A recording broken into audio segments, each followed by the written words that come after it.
I'm going to introduce you to dyslexia over the next few minutes. Now, it's defined by an impairment in the ability to read either numbers or letters or both. It is actually a developmental condition, but it cannot be cured. It can also be acquired, the symptoms, through brain injury. Now, approximately 10% of the population of all ages have dyslexia, and that may be diagnosed or undiagnosed. There are many people very successful, including Steven Spielberg, Richard Branson, and also Keira Knightley, all of which need to read for a living. So when communicating, what do we need to consider with dyslexia? The verbal medium is a great starting point, but always ask what the person's preferred medium is. They may also have access to software such as screen reader, so that will assist in that. The person with dyslexia will also have difficulty with written information, so consider using symbols instead of the normal text, for example, for important reminders, and coloured paper and so on.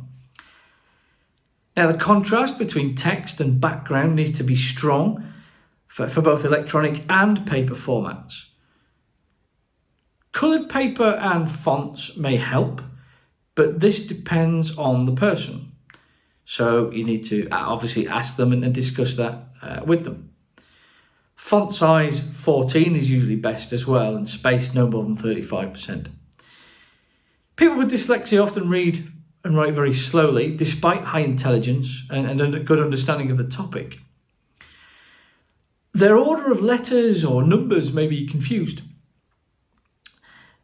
And sometimes actually they can be the wrong way around. So of course this makes reading a little bit more difficult. So as a result of the condition, they will also therefore struggle with planning and organising. But it doesn't make it impossible, it just means a little bit difficult.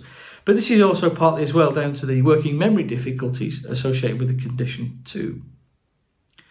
Not forgetting then as well, because of the sustained concentration that people with dyslexia have to do, they have a lot of headaches. So then what about reasonable adjustments? Again, use symbols rather than letters. Any forms should be tick box rather than free form, but ideally offer an alternative. Make available appropriate reader software as well as spelling and grammar correction tools. Make sure you apply plenty of time within the calendar for tasks to be completed, and also breaks as well, lots of breaks. That'll add to ensure good well-being. Don't overload a person's senses and allow quiet space and time too. With dyslexia, there are the sensory difficulties too. Provide paper resources on coloured paper, but that coloured paper needs to be tailored to that person's needs, of course.